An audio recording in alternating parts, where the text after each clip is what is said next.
Howdy everyone, it's me once again, the one and only Killer Rodan. So for the month of October, of course, I've been pretty much doing nothing but talk about spooky stuff, horror movies for the entire month, and that's what I'm still gonna do. Still got a good way to go, but whatever, I guess. Just use this as an opportunity to talk about horror movies because, like I said before, on multiple occasions, Halloween is a year-round thing for me. So anyway, I'll be reviewing a sequel. Yeah, 10 Cloverfield Lane. So I did review the first part of this movie like ages ago, like quite a while ago. So yeah, this is one of those times where yes, I admit I was dragging my feet. I mean, this was not the only time I've dragged my feet to do one of these videos, one of these kinds of things. So yeah, this is one of those times where yes, I was just dragging my feet. I really didn't feel like talking about it really because I didn't like the first one. I thought the first movie was a big pot of steaming shit. If anything, on a good day, it's boring. If anything, it's just a boring ass movie. If anything, so yes, it took me a long, long time to actually get to this movie, and also the fact that I'm one of those same people. If I talk about one installment of a franchise, I might as well talk about them all, unless there's like a specific reason not to. But other than that, the rule of thumb, yes, I want to talk about all of them because I guess I'm a completionist. I guess. But anyway, so yes, I just want to make an announcement that yes, it took me a while to get here. It's usually because I did not like the first movie. I thought the first movie was just awful, which is awful. So, but yeah, just whatever. I guess I just felt like I might as well get to this. Might as well just get to it and get out the way. This is technically a sci-fi horror, I guess you can say. So I'm reviewing one of these again. A sci-fi horror movie. I guess this could be considered as a low-budget feature compared to some of the other movies I've talked about. I guess so. Whatever. I guess. So anyway, yada yada yada. Whatever. All right, let's talk about the damn plot, of course. So anyway, so in this movie, we get to see that this woman has to be taken care of by someone else. So yeah, the thing is that yeah, they did throw quite a few references to the first movie, obviously. So a lot of things in the society now is all fucked up or whatever. I'm referring to her, by the way. So yeah, she's been taken care of by this individual who enforced her pretty much that he enforced her that a lot of stuff is bad's going on. I mean, she does want to get out, but she can't. She cannot get out, and she just has to accept the fact that all the things she knew in life previously, it's all gone. It's completely fucked now. Her life is forever changed. So that this guy here, like I was saying, has to look after her. He's trying to take care of her or whatever. But he's not exactly the nicest guy out there. But then there's also this other dude as well who is a part of this little, I guess, household, so to speak. So yeah, there's quite a few things that they have to get used to, obviously. And she basically wants out. Like, did something happen? Did it really happen? Oh no! Like something crazy is out there. There's this monster that caused havoc, of course. So this is basically this underground bunker thing. He tells her that they cannot leave for 1 or maybe 2 years at most because the air outside is poisoned and everyone is dead. So yeah, it just seems like okay, this is definitely a thing. So she is given a tour around this well-stocked bunker, which also houses the assistant like I was saying a moment ago. So let's just say things aren't exactly peachy, obviously. So this just changes everything. Our life is forever changed, and it seems like she cannot skip the truth.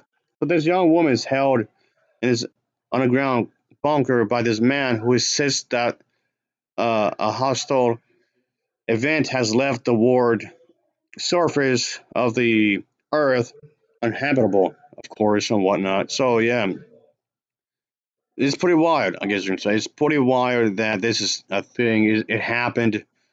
So pretty much after having this car accident, this woman basically wakes up to find herself in this mysterious place with two other men, like I was saying a moment ago. She pretty much has explained that everything's changed, like I was saying. So she is offered this pair of crutches to basically help her remain mobile with one leg severely injured from the car crash and tells her to get good on these, of course, before leaving the bunker, of course. She has been given the information that there was this alien attack and the outside world has been poisoned. So let's just say that these two men, their motives, their intentions soon become quite questionable. So of course, so it just seems like just a thing about the fact that this question is it better stay inside this place or out there? Because either way, it seems like it's like a very hostile. I'm just gonna say. So I guess in other words, there's a bit of drama in here in this film. Of course, there's a bit of drama. Obviously, that happened here, of course. So it does have like this claustrophobia feel towards the whole thing, which I presume is was the intention, of course, and that's what I did. I'm trying to make it seem suspenseful, of course. But anyway, that's generally the overall idea of the movie. That's basically what this is. So it's of course it's pretty crazy. It's pretty wild. It's obviously not something our main character is used to. Obviously, so that's it. That's what this movie is about. I know there's some things I want to get into, but I don't want to spoil anything. I obviously don't want to give away too much. I rarely bring up spoilers in these in any of these videos, and this already the name of this film has already been out for a good while already. But that's basically the gist of the movie, really. And in comparison to the first movie, I thought this was alright. It was pretty okay. Maybe it's not something I would watch again and again, but it's okay. I thought it was pretty alright for what it's worth, I guess. I thought it was pretty okay. So ultimately, I would say, yeah, I did think it was a better film than the first because I know the first movie was basically this found footage type of film, and people were really hyping it like the American equivalent of a Godzilla movie or whatever. But okay, that's what I thought. Because that's all from the trailers, not because what people said, but that's what saw from the trailers. I thought from the trailers, it seemed like a an American version of a kaiju kind of thing. And that was a massive letdown, really. So, like I was saying earlier in the video, I was not excited to see the rest of these movies. So they made what three of them so far, and yes, I did watch the third movie in case anyone was wondering.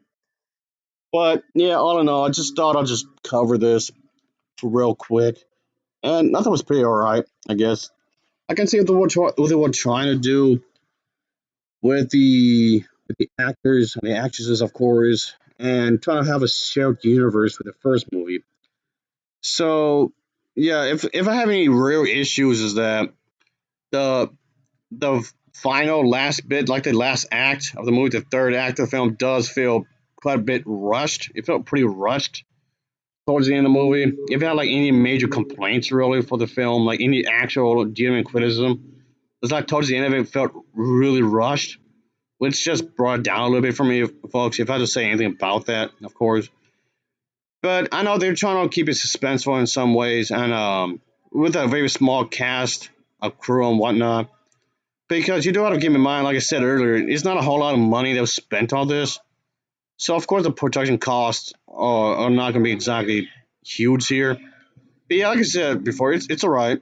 So yeah, not a good first impression with this franchise. Not a good first impression, like at all. But I can see what they're trying to do. It's trying to have this intense focus on the main character, while trying to have some sort of crazy subtle twists. They're trying to keep the viewers on the edge of their seat and whatnot. Just trying to think what's going to happen in this situation with the main character. She's in a situation that continues to change. Of course, it's like she can't have peace, like at all. She can't have peace, like whatsoever. Her previous lives forever changed because of the events of the first movie and whatnot. But it doesn't help that fact that the person she has to stay with is a bit of an asshole, and the other dude is it's like what the hell. So it's not she's not getting any peace either way, either outside or inside this place. So it's like everywhere hostile. Everywhere is hostile, pretty much. That's basically what's going on here, folks. Again, I know I'm skimming on some stuff here. I don't want to give away too much of the story, really. I'm trying to give you the basic idea of what they're trying to do with this feature. with Cloverfield, the monster, and all that. Of course, I guess it's still in the realm of a creature feature. I guess it's still in the realm of that. It's not trying to shy away from that really, like at all. They're still trying to do that. Trying to keep in the realm of that, of course. But even though the style of the story is obviously different from the first movie, I guess they're trying to keep it freshing. And so some way, someone won't get boring. I guess they're trying to make sure this remains interesting in its own little way, I suppose. But ultimately, that's how kind of we say it is, really. It's just wrapping it up, I guess. So I did think that they were trying to give a solid story. I know John Goodman over here. He played a character here. Of course, he's trying to be like a hard ass. I guess you're saying, so to speak. And of course, there's going to be a lot of dim light and whatnot throughout this film. So there was that, obviously, of course. And I can see what they were trying to do. I can see what they were trying to aim for, of course, obviously. Yes, it's not exactly high art, but then again, it never was. It never was like this super artistic type movie, like at all whatsoever. Yes, I understand. If anybody wants to defend this film, I get it. Yes, I understand. Not every movie is trying to be like the Godfather movies. Not every movie is trying to be like North by Northwest. Not every movie is trying to be Citizen Kane or The Dark Knight. Not every movie is trying to be like such high masterpieces or whatever. I get it. I get it. I get it. It's just trying to be an entertaining movie, and to some extent, it succeeds. And I'll give this film an overall rating of a 6.8 out of 10. I give it a 6.8 out of 10. As always, thanks for watching and take care. Until next time, see ya. Oh, yeah, later.